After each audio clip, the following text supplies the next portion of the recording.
Hello and welcome to Teaching My Cat to Read, the very serious book review podcast. I'm Em. I'm Ro. And I'm Lottie, and this week we're discussing everything about All Systems Red by Martha Wells.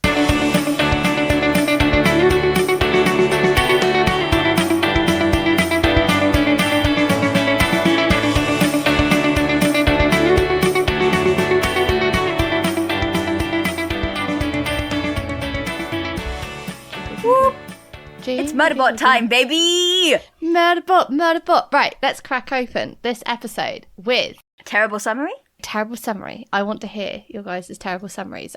Mine is going to be, I appreciated the structure of this book as I have one working brain cell and it is tired, and therefore I still enjoyed it very much. TM. I think basically all I had was, I don't care, it said caringly while caring deeply. Mine was pretty much along the same lines. It's just, I hate all humans, says entity whose main trait is caring about humans. It's very, Rosa Diaz about getting a puppy. As I never understood why everybody liked their stupid humans so much until I got a stupid human myself. But now if anything happened to Dr. Mensa, I'd kill everybody on this planet and then myself.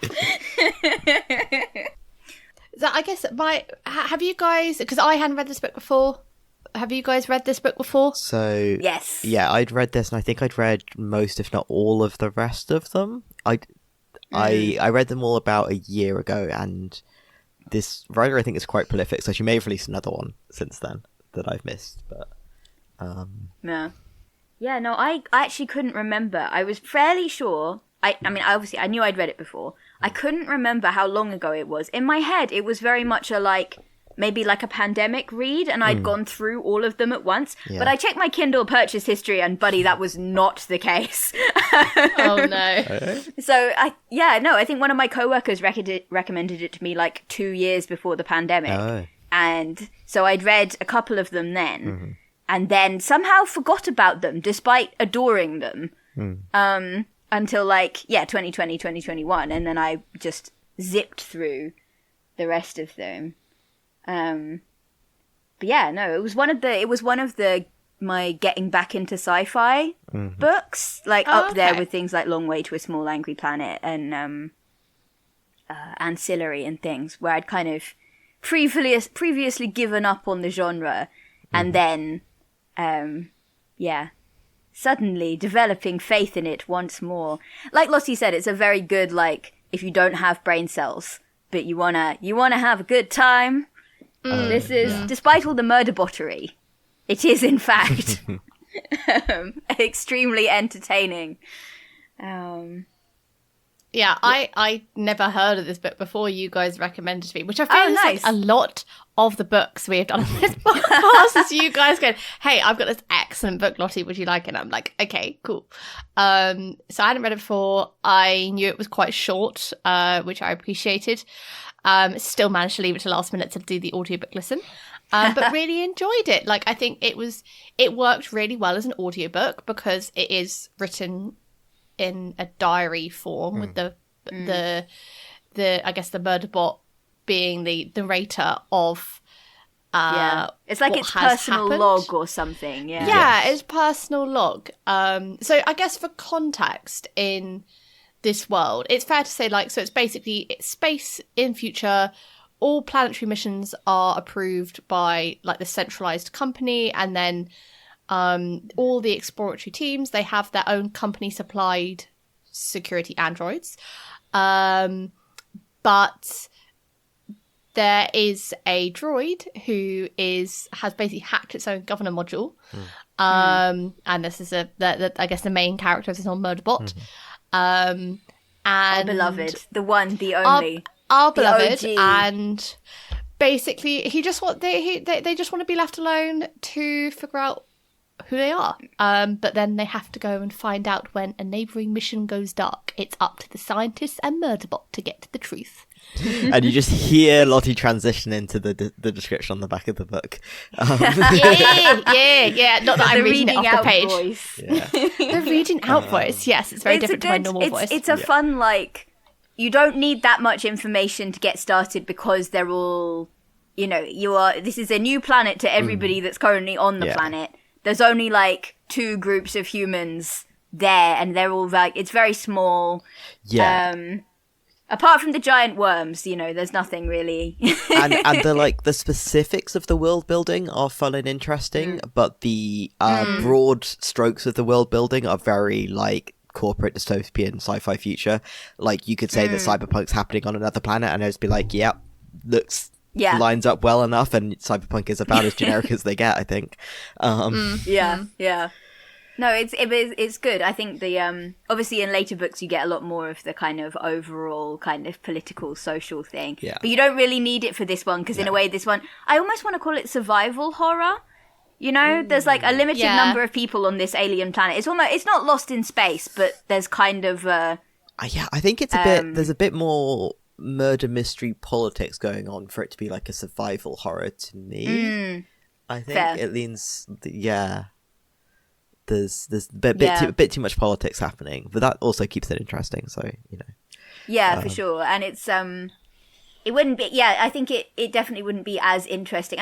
Would it be fair to say survival horror generally you're not like pitting yourself against other human beings usually, or if you are, there's a very like they're cannibals or zombies, or there's something wrong with them. I think of survival horror as very like, well, I'm thinking more in terms of video games, but there's very much like a resource management-y kind of thing of like the environment itself is very actively trying to kill you, which to a certain extent is true in this, but it's more like big bits of the environment are being, you happen to stumble across it. There's not, it's very much, I guess I'm just not getting the horror vibe. That it's too pulpy for it to be truly horror-ish for me. That's fair. Overall. I think the thing that really struck me this time actually was the chapter when they're going to the Deltfall habitat. So as we said, there's 2 groups on this planet, and they lose contact. Our group, protected by our faithful Murderbot, who is too busy watching TV to give a shit about who any of these humans are or why they're here. And they lose contact with this other group that's on the other side of the planet. So obviously they go and see what's happening, because that never goes wrong. Murderbot sitting in the corner like, as your security consultant, please don't fucking do this. I'd like to put in a complaint. Please you stupid, compassionate, bleeding heart people, will you please stop ignoring your security consultant for 2 seconds? And then, but there's a whole chapter basically where they're kind of, they find these people's not abandoned, empty due to mass murder habitat, and that like the approach to that and the way Murderbot's kind of picking through that. I think maybe it just didn't strike me on previous reads, but it really got to me this time for some reason. So that was kind of why. Yes, if there's like a horror scene in this, it's that. Yeah. But you could. I think the kind of the planetary being trapped on the planet thing. It's a locked planet mystery. Yes. Really, isn't it? That's what it is. It's, which is kind of a cool concept. I dig that. Yeah. There's also some great Doctor Who episodes in that premise, aren't there? That we've come on a planet and there should only be this isolated research station, or this one spa, and there shouldn't be anything else on this planet. Whoops, there's something outside. Yeah. Oh god. It might be a bit to do with the length of these, because they are like novellas, but they do feel very close to Doctor Who stories for me a lot of the time. It's like you could like how big is the physical book? I don't know. I've got an ebook and audiobook. I haven't got the physical book. It's okay, yeah. No, I've just had an audiobook, and it was very short. I think it's pretty skinny. I got it in hardback for my dad, I think, and he loves them, which is great. But yeah, they're quite skinny from what I remember. I think Rosie and Charlotte have a couple of them in paperback, and they're bite size, you know. Right. They are, until you get to, I think, Exit Strategy and I want to say System Collapse are the 2 that are more novel length. So Goodreads is saying 144 pages is what Goodreads is saying. Okay, so yeah, short. But I'm sorry, Emma, interrupted. Oh yeah, no, I'm just saying that like the novels are very different in terms of like, they're not bite-sized, but they're also, I find them a lot harder to follow. I think this was a lot this one's a lot easier to keep track of things. Maybe it's just that my brain is soup.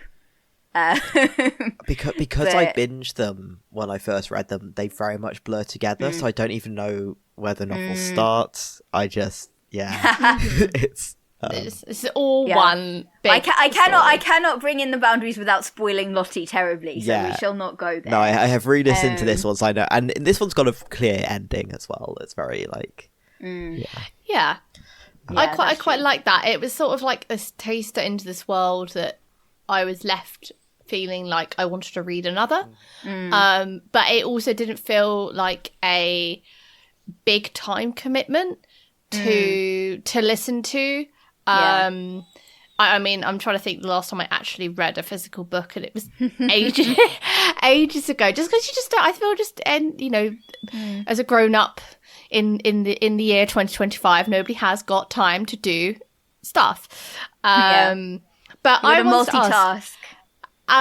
Ro, according to our notes, you have seen the adaptation. How do you think that holds up compares to the book? Because I only saw a clip. So, quite importantly, I am 5 episodes in to, I think episode 6 has been released, and there's going to be maybe 8 episodes in the season. And episode 5 is the one where I was confused when I was first watching it, and then I re-listened to the audio of the podcast. They have added plot points. They have added a plot point. So they're padding it out. Not really, but like they kind of have to, because they're short episodes. They're like half an hour episodes max, and I think there's only about 8, so they didn't have to pad it much. They've actually kind of they glossed over some things. They've changed it up not a lot. It's very recognizably the story from the book. But they have changed it up in some ways because they're making decisions, and it's very and some of those decisions, like this adding, as far as I can tell, a new character. I can't remember if she's been stolen from another book or something, because I binged them ages ago. And what they're gonna do with her, it's just I don't want to give like a absolute opinion on the changes until I see how they kind of round out the series. Fair.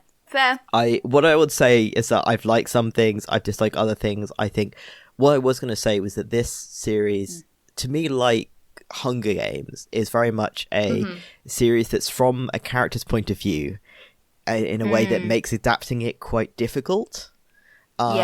Because I feel like in Hunger Games, you've got this protagonist who's observing everything and thinking things through, but from the outside you just don't see any of that, and I think they got away with it because they made solid films with a really good lead actress, and I think it worked really well. And for Murderbot, the thing that I've discovered is that when you take there's some voiceover narration from Murderbot, but the problem of having the voiceover narration when you can see things that are happening is it becomes telling as well as showing, and it occasionally grates. And the other thing is that the things that are funny in the book are more awkward secondhand embarrassment in the show.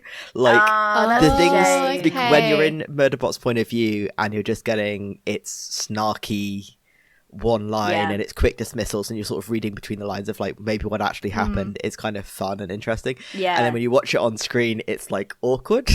And I really can't do awkward comedy. Like I know people who love it. There's like a series in the US of like this comedian who does just all comedy that I know some people who really love him, but I can't.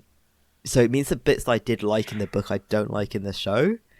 That's a real shame. Like they just don't hit in the same way. That said, they have, it's very true to the books in like the setting, the preservation crew. Like they've combined some characters, but I think there was always more of them than I could keep track of anyway, so I'm not complaining about that. And they've changed up, like there's nothing bad. Like I like the Mensa. The Mensa basically walked out of my imagination. Like, the thing is, the Mensa would make or break it. This is something I took away from this reread. Was like that you absolutely got to get Mensa right, otherwise it's just. So they have so that they've combined her character a little bit, and there's like this thing where she's got like panic attacks. Like so she's explicitly having panic attacks in the TV show, which I'm kind of fine with. Again, it's the thing like would want to see like what they keep going for the whole series and how that changes stuff later on, but like I'm not against it or I'm also not like bowled over by that as a like. I'm like maybe they'll tie this all together in the last 4 episodes, and it'll kind of be like, oh yeah, we've been adding these extra themes and stuff through it, and it might really work, or it might just be a thing of like, well, we need to flesh out these characters more, and this is what we've decided to do. And I'm like, that's good enough. Well, but I tell you what, as well, it wouldn't be. It's interesting because it's something that mental health is something that is like a really big deal in like fugitive telemetry, and like in later stuff. So, but it's very much a reaction to stuff that hasn't happened in this book. So I can see I don't think it's out of character necessarily, but it's an interest, I can see why they might want to go for it sooner, and it's fine. Like a lot of it I would say is it's fine. Like there are some like fun bits. There's a very fun bit, if you don't mind like mild spoilers for it. So after the Delta Fall investigation, when Murderbot's like systems are being corrupted, it just kind of gets a bit drunk and imagines itself into Sanctuary Moon. Oh, that is true. Seeing Sanctuary Moon is one of the highlights. Any of the Sanctuary Moon clips, they are the most ridiculous Star Trek-esque, but also like telenovela thing that you've ever seen. But anyway, Murderbot imagines itself as the security officer on a Sanctuary Moon spaceship, and then Mensa is the captain, and she's done up with the whole hairdo, and it's my god. And then in the real world, like Mensa's trying to like get the Murderbot off, like out of this base, and it's like aye captain or something, basically. Like, it's so like that's like that's so I like that. That's like a good thing. That's like, okay, so Murderbot, as many people have said, Murderbot would have just wiped that bit from the record and been like, that didn't happen. No. I did like I don't think I'd noticed it on previous rereads that Murderbot says it just deletes stuff that it doesn't like. It's like, that memory was embarrassing, so I got rid of it. Yeah. Like, I think Garathin at one point is like, do you remember that? And he's like, I know, I remember everything that's ever said to me. Lie. I delete all the boring stuff. Yeah. It's just like... But what I will say is, if you haven't read the books, I currently have, I would say, watch the TV series and then read the books, because you're not going to know what you're missing, and it might stand by itself more as a TV show if you're not comparing it to the books. Because I watched the first few episodes with my mum and stepdad, and they seem to enjoy it. So yeah.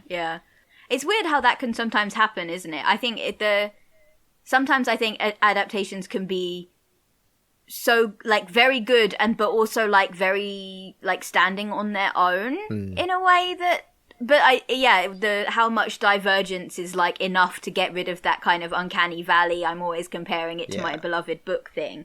Can be a bit of a hard... I mean, Howl's Moving Castle is like the biggest example of that. Like, I love the film, but why is Suburban Wales not behind the black door? Why have you removed Suburban Wales from this narrative? But yeah, so I think I may have focused... I do this always. I always focus on negatives. I'm terrible. I would say for Sixth Landing, it could be like a solidly good TV show. If it doesn't stick the landing, it'll just be like slightly disappointing. It's not great, but great is just, you love a book and you want the adaptation to be great, but... Yeah. And it's quite, I think you're right, what you were saying about the narrator. I think it can be quite hard. And it's something maybe that is actually why I don't usually get on with first-person narrator very much. I think for it to be effective, they have to have there's a really strong character voice. And them being the narrator needs to give you information that you wouldn't get any other way. Yeah. And I think that is something that's really good about Murderbot as a book, but I think would be really, it makes sense that it's something they're I think struggling it's with just hard to adapt. Yeah. It's, it's, I mean, I was going to say like some things have done it better, but because every Hitchhiker's Guide to the Galaxy adaptation seems to struggle with this as well. Like the original radio show works good, the books work okay, and then the film is terrible. And it's, or like any Discworld stuff trying to bring in the narrator's voice also just kind of loses something. It's like you say, it's kind of like with Hunger Games being, I think we mentioned that in that episode, that it's a very unique position where the adaptation hits a nail on the head for the book. And I thought the audiobook, again, like, I think it's a really good way to listen to a book written in the first person. Well, it's quite a conversational tone, this one, as well, isn't it? It's quite... The delivery of the audiobook that I listened to, the narrator was very robotic voice. Oh, like, nice. It threw me off to start with, but then when I realised it was from Murderbot's perspective, I'm like, this makes so much creative sense. Okay. Because which audiobook did you listen to? Is it? I thought it was Kevin R. Free, but that's quite a... But maybe that was me. Kevin R. Free. Okay. I thought it, but maybe that's just because I have been listening to Before This Persuasion, so I don't know if it's just I haven't listened There's to a big contrast, potentially. Big contrast, but not only that. Here's a question for you. Do you think Murderbot would enjoy Persuasion? See, I don't know if Murderbot would enjoy, just because I watched it recently, the film adaptation of Pride and Prejudice, and basically get annoyed at all the cut stuff. I don't know that it would, because I think it gets quite impatient with all of the, like, why is the romance stuff interesting? Stop talking about your feelings. No, maybe it would like it, but yeah. I'm sorry, Murderbot loves trash. Yeah, so no, trash. It would. So would they like Love Island?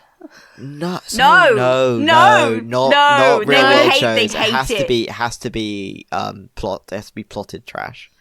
So we're talking plotted like trash. It would probably devour what was that really famous like medical drama that ran for years that had the one that made Grey's Anatomy. Murderbot would devour and watch every minute of Grey's Anatomy. And I'm not saying I'm not saying like Grey's Anatomy is bad or trash. I'm just saying it's like that is like the best possible version of the type of thing that Murderbot likes. It's the levels of drama. Yeah, it's trash in the best sense. It's great. Isn't it word of God that Sanctuary Moon was originally like How to Get Away with Murder? All the shows that Murderbot watches in the books are like pastiches of things that were on at the time. Oh, I have not heard this word of God. I do. Oh, okay. No. So yeah, one of them was definitely based on How to Get Away with Murder. But I'm just flashing back to God, yeah, because this book came out 2017, so that would have been probably late university binge watching How to Get Away with Murder. Yeah. Yeah. I mean, the good old days. Binge watch, binge watch, like, on. And one of them's like Stargate, and one of them's there's in the later books. Yeah. Oh, that's cool. Yeah, fun. It's a fun little Easter egg in the books to try and guess what the TV show that Murderbot's currently into is based on. I think they'd like Star Trek. I think original series Star Trek they'd have a lot of time for. Yeah. Mm-hmm. Probably Doctor Who as well. Oh yeah, I would watch that too. I think Yeah, I was gonna say, what did you think? We've talked a lot about writing style in the last few episodes. How did you, going on from Murderbot as a narrator, how did you guys find that? I liked it. I mean, again, like audiobook, I think it works well for first person. I think the narrator, for me, it sounded quite like flat, but in a good way, like not in a boring way. The language is quite flat, though. That was something that really struck me. It's very matter of fact. Yeah, so maybe that's what the vibes I was picking up. But it translated well in audiobook. So so I think so I initially read this via like ebook, and then I listened to the audiobook as a reread for this. I think it's solid. I think it's quite it's an easy read, is what I'll say. Like for anyone with a certain tolerance for like sci-fi mumbo jumbo, like as long as you've got the minimum entry requirements for sci-fi as a genre, you're fine, and it's really quite easy. I think the thing that I think is more impressive, like actually trying to think about it as like a writing style, is how much it is clear Murderbot's perspective, and when you're kind of inferring things that it's kind of not telling you, and how kind of naturally I think you can kind of pick up on the things that it's leaving out, which I think is probably a much harder balancing act than it looks like when you're reading it. I try to think about it. But it does. I think it makes it possible for you to read it, and like it's very enjoyable on a surface read. But it's also like, and it's the source of a lot of the humor. I think that kind of very matter of fact and very distinctive like Murderbot vernacular. But when you've got the when it also that it means that you can slide over some of the quite serious stuff that it says because it doesn't dwell on it. So there's this like awful moment where it mentions that it says something like, well, at least these humans didn't, unless the humans decided to make the SecUnits fight each other. Yeah. And then that's all they say. They just drop that conversational bomb and walk away, and you're like, that's horrifying. Or like there's a moment really early on where it says that, Pin Lee turns towards it too fast. And it says, in one of those abrupt movements that I trained myself not to react to. Yeah. Which, again, it doesn't dwell on it at all. But if you think about the implications for longer than a hot second, it's like, yeah. Which is a testament to the writing and to the author as well. Like, I think, again, with Hunger Games, Long Way to Small Angry Planet, like, I think it's something that it's very hard to do well. And it's world building as well. It's character and it's world building. And it tells you a lot about, like, the other people that Murderbot is interacting with. Like, it's doing a lot of stuff for a style that's on the surface, like, very readable and simple and funny. And it's something that, for the fact it's, just under 150 pages long, it packs an absolute punch. Like, it's a very short novel, sort of short novella, but there's a lot going on in the world, and it's also written in this style because it's from Murderbot's point of view, and it's also like you say, dropping these truth bombs everywhere, and it's also got this humor laced through it. I'm still not over as a heartless killing machine. I was a terrible failure. Just genuinely one of the most delightful sentences I think I've ever read. And like, it's the first paragraph, first page or something. It's fantastic. Which thinking of like narration and the book being shaped, because we've had a few books. Well, maybe it's just, I'm thinking more of Harrow, but like we've had a few books where the kind of who is being narrated to is kind of a relevant question. Yeah. And I don't know about you, every time sent this to Mensa, stinger is just so like, I forget every time, and then I have to think about Mensa reading as a heartless Murderbot, I was a terrible failure.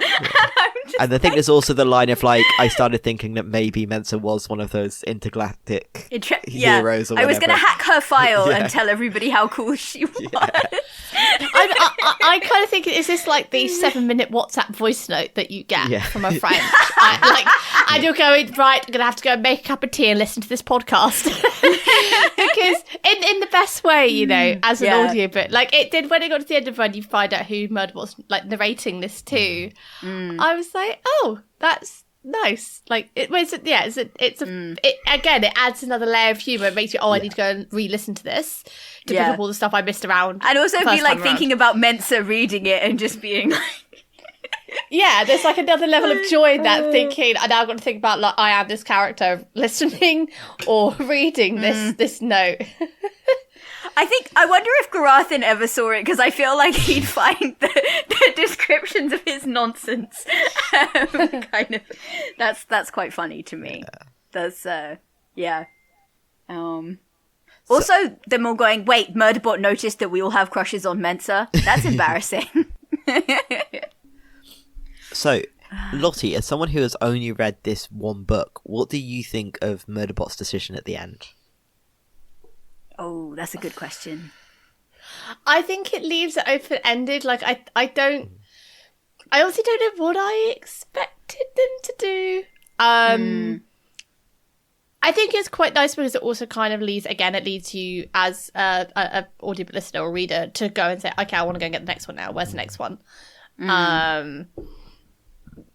That I think that's my honest opinion of it. But I think also because it is a very short read, it's one of those things where I need to give it another listen, I think, to sort of get that next level down of why they did what they did, if that makes sense. Yeah. I think it was something that surprised me the first time, and now I reread it and I go, I don't see how it could have done anything else, which is kind of, it's an interesting turnaround, but I don't think I fully got it the first time, and I think it does benefit I think reread. I think it's more that it becomes plainer in sequels. I think on a reread you can kind of see where it's going, and it makes it more clear.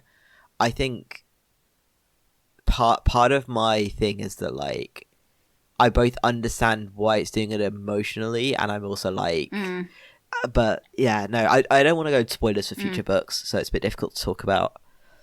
But yeah, it has practical consequences. Walking away, I think it's fair. It's fair to say it's not just that it's making it.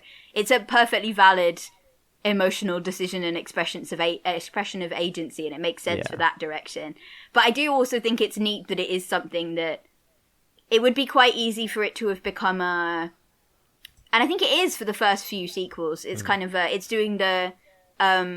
Lone Ranger wanders into a situation, fixes everything. Who was that masked murderbot? I never got a chance to thank it, And then, like, when they decide to bring, like, the Prezork's crew back into it, it's very much there is a direct cause and effect between the way this book ends and the way those guys come back in, which I quite like. And they didn't need to do that, but I think it's very satisfying. That's how that, how that situation resolves. And now I can't. We're getting too vague. We'll just. But it's interesting. It kind of brings us on to we wanted to talk about sentient robots and kind of other artificial intelligences we've talked about. But the idea that if it has a guardian, a guardian is just a prettier way of saying owner, and the kind of thinking about what it is supposed to want. I think is a question that comes up a lot in books about, like, artificial intelligence in the sci-fi sense, not the shitty water wasting BS way that everybody seems to talk about it now.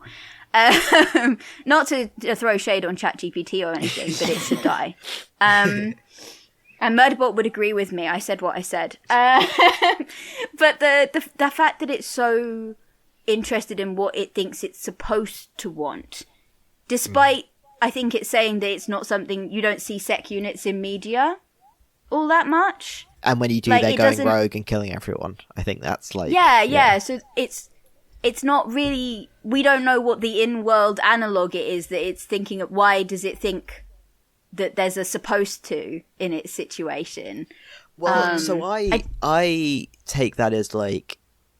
So my kind of take on this whole inner turmoil for Murderbot is that as a SecUnit, and this is maybe so I think what we were thinking about comparing this to was Lovey from A Close and Common Orbit, and I think or Sidra more properly, I think Sidra, yes.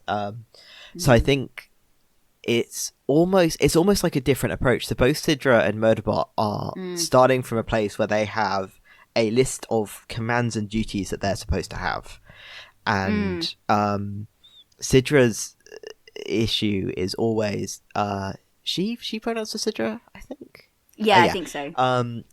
She actually wants to fulfill those, and everyone's kind of saying you've got to find what you want to do in the world. And she's like, I kind of need to work out how to fulfill things that I kind of was programmed to do in a way that works for me.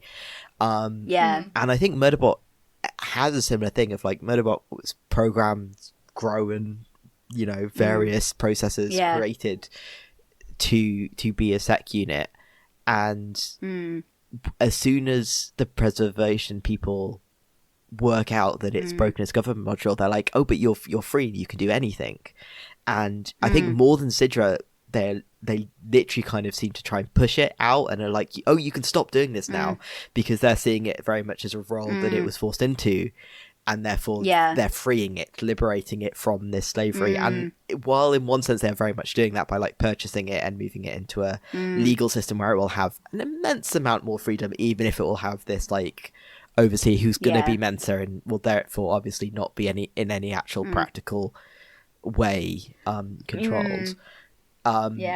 It's almost the fact that they're taking away its purpose at the same time of being a SecUnit, and the thing is that Murderbot really wants to be a security person. It's actually really important to it, actually. And I think that was a thing that maybe I think it becomes clearer in later books, but it is present in this one, and it struck me this time was that when they start talking about, because it's mentioned fairly early once they realize that SecUnit governor module is broken and it, it's working with them more openly than it was before. It's got this kind of sense of, okay, well, these guys what do you guys do? It wants to know what they do on their planet, and it's a planet that doesn't, or their system, it doesn't have a need for a security unit, really, the way that they talk about it. It's not a corporate polity, which is a whole thing. It's an independent system that seems pretty like democratic and practical, and like from the way that the others sort of deal with being under corporate surveillance and also react to the idea of sec units is very like, it's clearly less dystopian. So why would they need a sec unit? It's set in an entirely different episode of Doctor Who. And so I think the idea that it wouldn't have purpose or it wouldn't have work that was meaningful to it, which is a very important component of being like a free person with agency, right? Is having fulfilling work. Which I'm starting to sound like Dorothy. I'm having a Dorothy L. Sayers moment, but thinking about its relationship with Mensa. So two big things for Dorothy L. Sayers, the writer of the Whimsy novels and many other things. She thought it was really important that everybody have like very fulfilling work, that it was a fundamental bit of being a human being, was that you need to have work that like fulfilled you. Yeah. And also, she has a whole book about how gratitude fucking sucks and is no basis for a relationship with somebody that you care about. And I wonder if it's not just that, in practical terms, maybe SecUnit would be totally, it wouldn't, it would be able to do whatever it wanted, bar, go back to the corporation room and do security, maybe.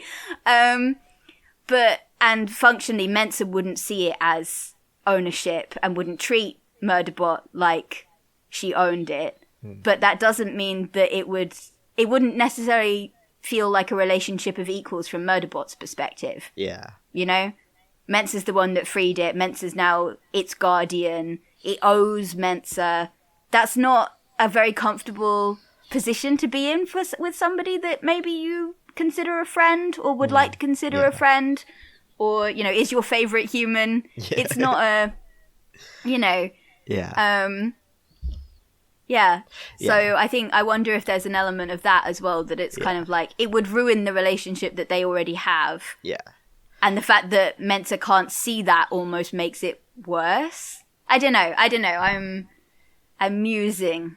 I think, so I have slightly more sympathy for the humans in this point of view, because I think they are overlooking things and they're making mistakes. But I also think that fundamentally, if Murderbot just went with them and they could work through the problems in a much more controlled environment and deal with those, and I think that's fundamentally where the humans are coming from. Is like, this is what we think is best for now, and also that once we do this, everyone is safe on the planet that we know is safe, where everyone has as many rights as we can possibly give them. And I think that they're very honest, and they're like, you can do whatever you want. And if Murderbot had got to the point of being able to articulate, but what I want is this other thing, and it's to go and do security, I'm sure. I mean, because in later books they do basically make that work. That does effectively work. But there is the second layer of it of like, but you're still having told Murderbot that it should be doing that, and it's having to follow orders. And there's the added layer, which I think is not entirely. I didn't entirely get it when I read the end of this book, but is quite obvious in hindsight of it having to work out what the heck happened to it in the incident. Yes, which is a very clear extra motivation for just like getting away, and the very real danger of that mission. And wanting to keep its fragile new humans out of it also is very reasonable. Yeah, for sure. No, that's a good point. Yeah. I think something that's interesting, and we're going back to talking about Sidra, is that there's, for both parties in the kind of, we are responsible for this, this robot person who, is, not new to sapience, but new to being able to act openly as a free agent and, going through, it's a very big change of circumstances, right? But and it's complicated by their nature as an artificial life form and whatever, there's that thing of dignity of risk and the kind of, I think with Pepper and Sidra it's played more as that kind of, not like pseudo-parental, I guess, that kind of thing where Pepper has to kind of, she's got to transition from the, I protect you, I look after you, I provide for you, I'm the one that's responsible for you, to, I have prepared you well enough for you to be responsible for yourself. And the thing about Murderbot is that Murderbot is, and like, this is Murderbot's body. It's not having an identity crisis. It knows itself, I think, reasonably well, honestly. And it's pretty competent. It's pretty competent both at its job and at hiding eventually, we find out, keeping itself safe in the corporation rim, so it's kind of, I don't know. It's an interesting contrast. I don't know what I'm picking at here, but I think it's similar and it's playing with similar things, but it's different in that Murderbot is already kind of competent in its own sphere and doesn't. I don't know. But I think Murderbot's sphere is like actually smaller than it might seem at first, because I'm struck very much by like the bit at the end of the book when it's like, and this is the first time I was in like the human bit of the space station. True. Yeah. Like, and talking about it being overwhelming, which is a very similar beat to Sidra. Yeah. So I think in practical terms, Murderbot ends up needing less help adjusting, and but that feels more like because its skill set is different and less that, like, I don't know. Well, and I think that it not being a totally new body, that's true, and not an entirely different body than its programming was designed for as well. Yeah, So it's not having to wrestle with the the truth telling, or it's got its drone, so it doesn't need to worry about the not being able to look at everything from all the angles to do its job right. Which is another thing I think it and Sidra have in common that I think they'd have fun talking about. Yeah. But yeah, I think it needs less help, but I think that's something that it's not clear that the Prezorks team, it's not clear from Murderbot's perspective that the Prezorks team get that. Well, I think that, but I think that to a certain extent, Murderbot doesn't need more help hiding and sneaking and going and being like the mysterious SecUnit. But it would need a lot of help just like settling down on a planet and doing something that wasn't security, and that's what preservation orcs are thinking about. So I think that's why they're like, no, but you need your handhelds if we because we're assuming that you want to be a normal person, like and integrate into society that way, and it would need its hand, like it would need a lot of help adjusting, and it comes down to the fact of like them mostly needing to realize how much that's not what it wants, and it's not just not what it wants because it doesn't know how to want it. But to a certain extent, Murderbot also needs to work out that it does not understand what the hell worlds like preservation are, and that actually having small proto-humans around is something that it likes a lot as well. So that's true. I guess it still kind of comes down to me with it's the dignity of risk thing. It's kind of like, I do get where the Prezorks guys are coming from, but it also makes a lot of sense to me that Murderbot is like, this is not, it doesn't know them well enough to know that they are going to continue with the trend that they have of being like, we'll talk to your drones and not to you. We won't force you to make eye contact. Like, they've made good inroads in the, it's a SecUnit and it's a socially awkward SecUnit and it has specific things that it needs in response to that aren't, it's not going to behave in a human way necessarily. But it doesn't really know. I think that they're not going to expect it to just be a nicely, adjusted human. It doesn't want to be human, It's perfectly happy with being a construct and thinking about things in a construct way, and it doesn't want to have to fake it, which is very, it's not, it's relatable. Murderbot's supremely relatable. And I would say, like, it's basically like a lack of communication thing, and that's not actually from the point of, and that's not actually a lack of communication because either side is not communicating. Like, the end of this book is very much like disaster. Murderbot is unconscious. They have to rescue it from the company. It wakes up for like 20 minutes, and then it feels like it has to make a run for it or will get trapped. And that's kind of circumstances coalesce such that happens. And it's the kind of thing where I'm like, no one's wrong. It's just what happens. Everyone's doing very reasonable things from their points of view. And I do love tiny spoilers for like later on the books, but like preservation orcs do not like hold any sort of grudge against Murderbot apart from ones they already had. Looking at you, I see. The thing is, I subscribe to the belief. I think I've seen it floating around Tumblr, but the idea that Garathin, as soon as he decides that Murderbot is okay, he thinks he's like, we're friends now, and Murderbot's like, I despise you. And Garathin's like, oh yes, this is my good friend Murderbot who despises me, and that's just their relationship. For the books, that is totally their relationship. Yeah, which I adore. Garathin's great. We should talk about the Prez Orcs guys a bit. I was gonna. Do you guys have a favorite? Because I love them, and in later books, Garathin, like when he comes back and is just now 100% on board, and Murderbot's like, oh, okay, basically. I love that. There's a. I was going to say I don't have a favourite because I had one working brain cell while listening to this. So I think I need to listen to it again with more than one working brain cell. No, like I say, the TV show cutting a few of them out is not the biggest problem in the world. They do blade. I think like because you got Mensa, badass Mensa. I think I like the complexity that gets added to her later on. But she is solid in this, and you've got Ravi. Is that it? Is that his name? Yeah. Yeah, who's fun. Rathi? Rathi and Garathin, I think, are all like very big. You get their personalities and they're like plot relevant, and I think Mensa is too. I think. And Pinley gets like a little bit Pinley gets like a couple of things to do, and then the kind of twist of she was a lawyer all along at the end, which is fun. It's gonna Elwoods us through this. Yeah. And then I think a lot of the rest of them just, I mean, I can't remember who it is that's basically unconscious for the whole novel. As Bharadwaj. Yeah, Bharadwaj. It gets eaten by a worm. Yes. It's an important, it's a vaguely relevant plot beat.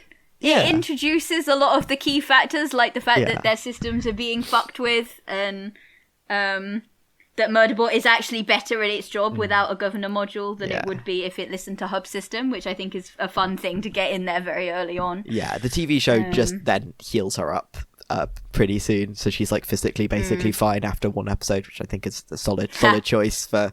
I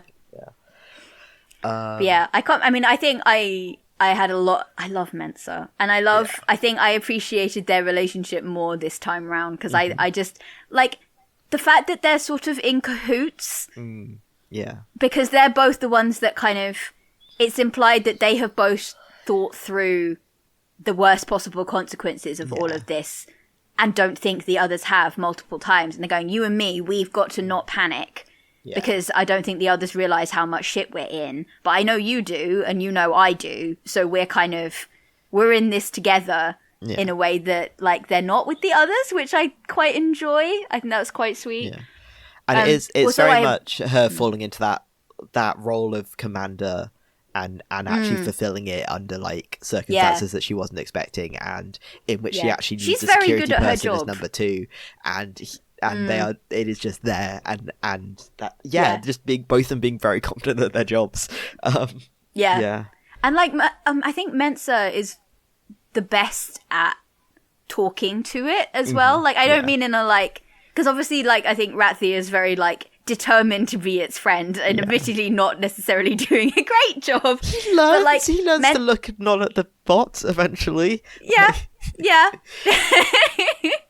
It's the friend most likely to want to watch me break into an abandoned transport friend. But yeah, I think Mensa's not frightened of it ever in a way that we see, and she always treats it like a person that has decisions and explains why she wants it to do stuff and things. And I think in a way she's the most chill about it in a way. Like, I think the others are like, I mean, Rathi's trying too hard a little bit. I love him, and Grathan's just being a bastard. Yeah.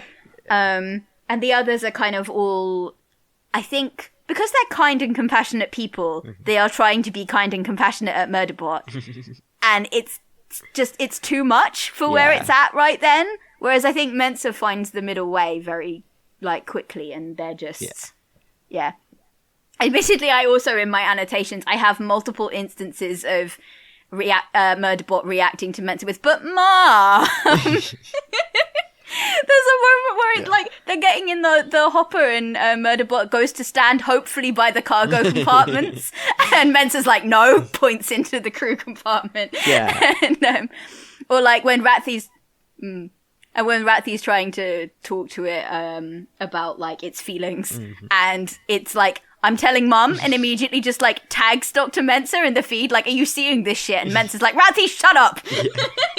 It's great. I'm telling Mum on you. Yeah.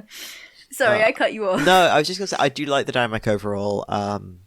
And I know I was going to say that sort of highlights how Mensa is like kind of good at pushing Murderbot when it needs to get pushed to sort of actually start interacting with people in a way that it does need to get pushed out of its little comfort zone of just watching the vids. Which I think is highlighted by the, no, you are not going back into the cargo hold. I think it would help if you left the faceplate up. Yeah. Because it makes it easier for them to see you as a person that's trying to help, which is how I see you. And then I think Murderbot says something like, my insides melted. And I'm like, But I also like how Ravi's like trying too hardness is very much just not like a Murderbot specific thing. It's not like he's particularly awkward about this because there's a whole bit at the beginning where he like tries to go get the equipment. He's just trying to be helpful and he is a fucking idiot. And it's endearing. He's great. I love Rathi. Okay. Yeah. Do we have silly questions? I feel like we've probably hit silly questions time. Yeah, I feel like Mensa should get to say fuck. Does she not? Are there no swear words in this book? I don't think there are any swear words. I don't think there are. I don't think there are. Oh. Maybe Murderbot Mensa should get to say fuck.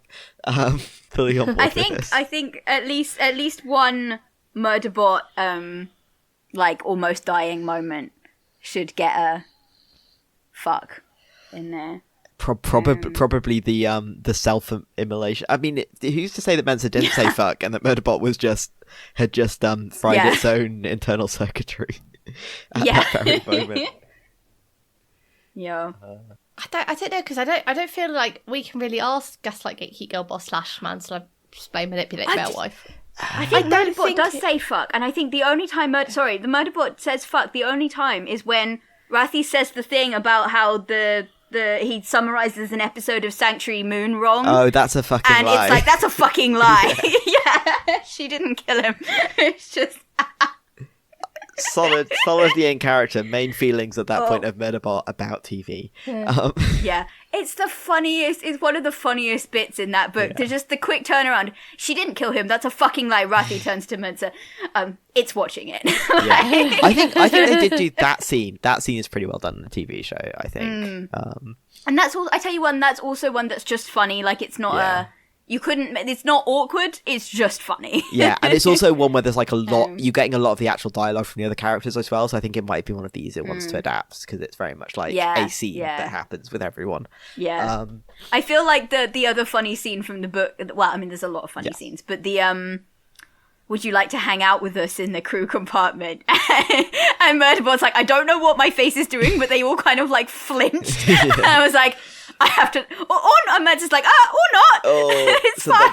That is the one that I just found so awkward on the TV show, which I don't think is it's a solid adaptation of what is actually happening in the book, but I just found it so awkward. But it is, because like from Murderbot's perspective, you're just like, this is very relatable. Yeah. Honestly, as quite a socially awkward person, I'm like, yeah, actually. That's the correct reaction. But the thing is, if you have to show that from outside, you're immediately, I don't know that there's any way to make that not secondhand embarrassment. It's one of those things where it has to be told rather than shown. To get the humor right, I think. Yeah, I don't know if we can do Gaslight, Gatekeep, Girl Boss. I mean, okay, so Gaslight would be Evil Corp. Well, I can't remember what their actual names end up being. Grey Chris. Grey Fist, right? Grey Chris, yeah. Gatekeep's gonna be the company. Pretty sure. Yeah. Yeah, I could see that. I could make a case for them being Gaslight as well, considering that they tried to wipe Murderbot. This is true. Yeah. But they never tell Murderbot that they haven't wiped Murderbot. Murderbot is very... That's true. Knows that it's Whereas been wiped. Grey Chris is very like, hey, this is perfectly normal stuff that's coming from Hub System. Yeah. We're definitely not trying to make you fly into a mountain or get eaten by a worm or fail to provide life-saving medical care or... Yes, you Murderbot are definitely the one that killed all of the you random SecUnit we found are definitely the one that's killed everyone, and it wasn't us, we were never here. Which I mean leaves Girlbots affectionate, you've got Mensa, derogatory, I guess you go back to the corporation. In between maybe Pin Lee going full lawyer mode on their ass towards the end. Yeah. I could see that.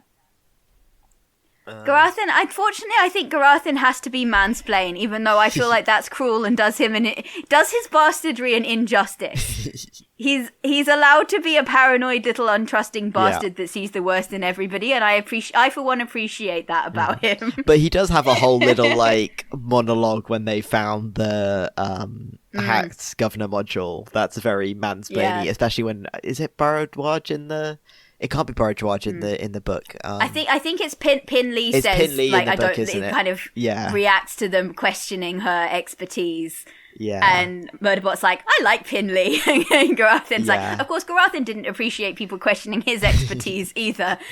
Like kicks off. So that's what's that? Mansplain, manipulate male wife. Yeah. I mean that gets us back to Grey Orc or whatever. I think the a combat override module is probably the definition of like we've manipulated so hard, this is brute force now and no longer. Any true manipulator would be ashamed of you, but also this is probably as good as you guys can do. Or I guess the whole them pretending to be Prez-Orcs to get into Deltfall. Yeah. And then I feel like it's one of the random crew members that I can't remember the name of for male wife, because isn't there one of them that has like multiple partners and about a bajillion kids and like dotes on them? I think it's Valescu. Is that Valescu? And I can't even remember genders. Because Arada and Overs are wives. Yeah. They is wivesing. I feel like Rathi could be a male wife if he really wanted. Not Pin Lee's, unfortunately, but he may grow into a male. He may grow into a male wife, but he is not yet a male wife. Is how I see Rathi. Like he's got a little bit of maturing to do. And of course, Murderbot is manslaughter. Yes. Unfortunately, and against its will. But yeah, what would our darling dear Gothmog rate this book? There are no cats. No cats. Is there any backstabbing? I mean, metaphorical. There's back drilling. Yeah, I was going to say, definitely people get stabbed in the back. It's just not with knives. We should never let the cat is not allowed power tools. I feel like that's a basic tenet of human society, that the cat is not allowed power tools. It's a little bit shenanigan-y. A little bit. A very little. Mild shenanigans. Little. I think this may be one where we're struggling for a cat rating because we like the book. And yes. I think this is another one. Low cat rating, high personal opinion of this book. She does love murder. It's quite high on murder. The main character is literally called Murderbot. Number of murders done by Murderbots? Depends how many kills you give it for the final explosion, I guess. Yeah, no. I would say we give it like, I think that brings it up to like a 5 or a 6. Like I think that they've given her pretense for murdering things. I also feel like she would appreciate. It's not her preferred form of laziness, but she would definitely appreciate Murderbot's like, well, I'm free to do whatever I want, so I'm gonna half-ass my job and watch TV.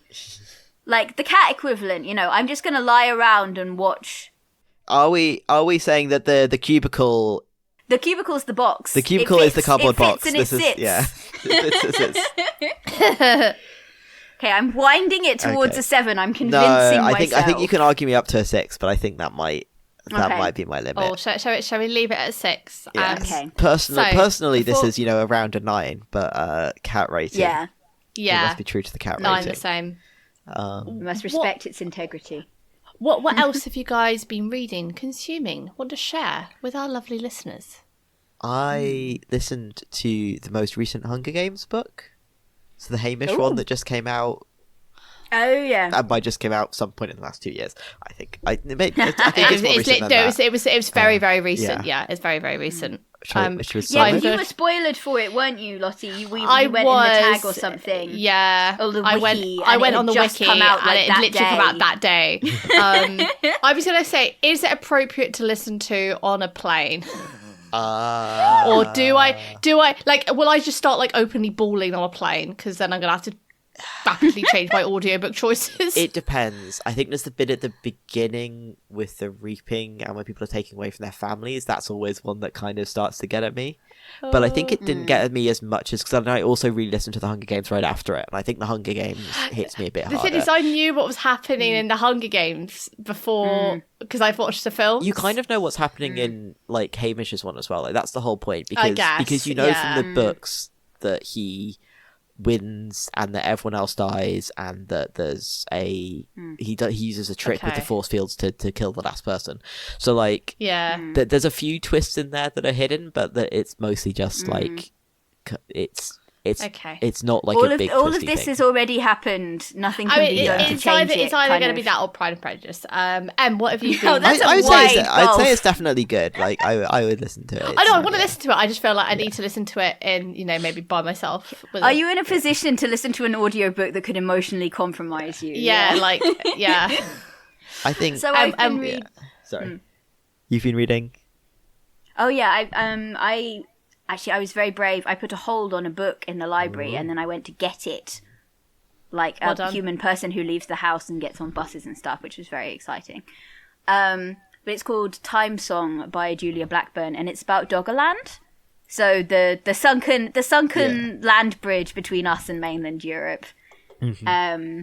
Apparently there are so many mammoth under the North Sea. It's just wall to wall mammoth under there, which is wild to me. But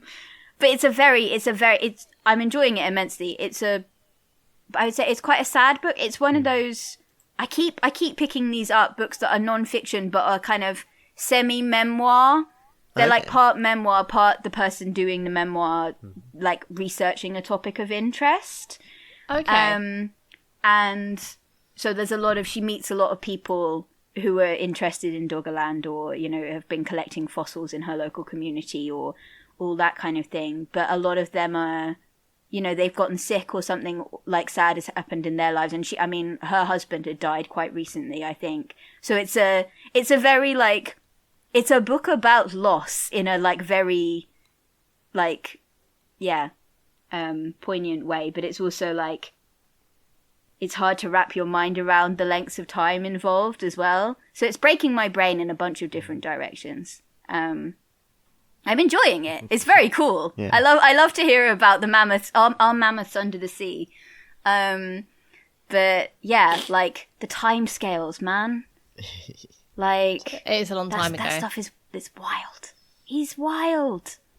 It is wild.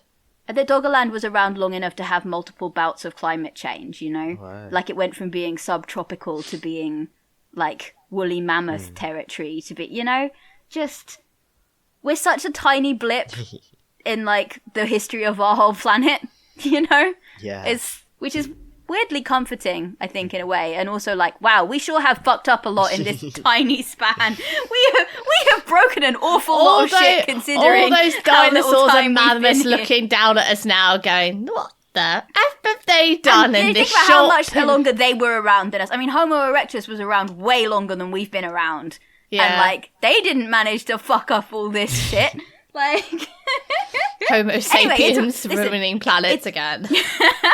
It's a very good book. I definitely recommend it. Possibly not if you're feeling emotionally fragile. But anyway, Doggerland's cool. Read about Doggerland. I just realised I also recently finished listening to Kafka on the Sea. Oh, yeah. Which is interesting.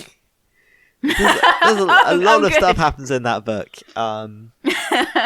So I think because it's Haruki Murakami, who's like a very well-known author, but all of his novels kind of look like those sad middle-aged man has an affair novels. I'm sure he's written at least 2 of those. Yes, no, he has. So I picked this one up because it's not about a sad middle-aged man. It still manages to be a little bit disturbing in some sexual things. Not a recommendation for the younger listeners of the podcast. It was interesting. It does. I mean, I think I saw an interview with him that says that he wants to write books that you have to read multiple times. I'm like, yeah, no, you've managed to do that. But yeah. He's got an artificial intelligence one as well that I keep meaning to. It's like Clara and the Sun, I think. I think that's him. I don't think I've heard of that one. Or maybe is that Kazuo Ishiguro? It's another. It's one of the people that writes sad, slightly weird litfic novels. You know, sad, slightly weird. It's like I'm unsettled now. Yes. Literary fiction. Yeah. But no, I haven't read much of his. I did try was it IQ84? Is that what it's called? Something like that. Really popular, like a while ago, and I tried that, and I did not hold on to any of it. I think it's that one and Norwegian Wood are the 2 that I hear talked about. I picked this one up instead, and I think it was solid. Yeah. Also, surprise trans character, which was interesting. Oh, that was a very interesting thing to stumble across. Like. A quarter of the way into the novel. Done well? Not done badly. Done interestingly. Done interestingly. At one point used, argues against some feminists who admittedly are in the wrong, but it feels weird to have a cisgender man using a trans male character to argue about feminists who have silly arguments because he's given them silly arguments. But the whole writing style makes me go, what are you actually trying to say with this? And is there something deeper that you're trying to say? And but I would have to read more of his works to be sure how I feel about that. And but having read the whole novel, I'm still like, it's not ideal. And it could be a lot worse, is how I'll say it. But it's more. Well, no, I guess the more people are trying, the more people are gonna eventually get it right. No, right? Yeah, the character is like a positive character insofar as anyone in the book is a positive character, like a. Yeah, well, that's the other problem, isn't it? We have to have trans bastards too, otherwise, what's the point? But no, like if anything, like actively not a bastard, like a very a sort of semi-mentor figure to the main character, in an interesting way, and has complex relationships with some of the other characters. And it's just a very strange book. Is more the takeaway. And I think that's the thing, isn't it? It can be hard to if the book is strange, what is the book being strange, and what's not having necessarily done your research or thought this through in a way that's but no, I would I found it interesting. I would read more of his books, although if they do end up being middle-aged man has an affair, I might stop reading those ones. But that's fair. I think I've read at least 3 books like that in my life, and I don't, there are other bits of the human experience that I would like to think about. Yeah, I'm not that interested in middle-aged men having affairs, I'll admit. It was one of those ones that people made a joke about, the write what you know advice is why we have so many novels about middle-aged men having why it's affairs. 70% of literary fiction, yeah. Yeah. There's, maybe they could try writing something else or not being shitbags. Who could say? But yeah, no, I know it's not my preferred. Okay, and having rambled about that for too long, and also not nearly enough to actually express anything about the book. Lottie, what were you talking? What have you been listening / reading? Did you already say? I can't remember. I re-listened to Persuasion recently. I finished that. Fun. Yeah. That's about it. I've basically just been re-listening to Hamilton on loop. I'm going through a Hamilton phase regression, like I did when I was like, whatever. When did it come out? When I was a youth. Like 2017. Oh Christ! No, it's earlier than that. Earlier, it's 2015 because I did the 10 years at the Tonys. Don't ask me. Oh, okay. Recently, but so I've just been listening to that on loop because I'm cool. Yeah. And it's been a bit of a nostalgia thing recently. I've been back on my Studio Ghibli as well. Yeah, so that's it. Unfortunately, nothing particularly as exciting. How's the garden? Well, my courgettes, my lilies are being killed by the red lily beetle. Oh no! The sweet corn is growing. Woo! And so hopefully it's meant to be very warm next week. So I'm hoping that everything actually survives and doesn't just like kill over. But we shall see. We shall see. I might get one more courgette, and then I think the courgette plants are struggling. But anyway, we might have some peas.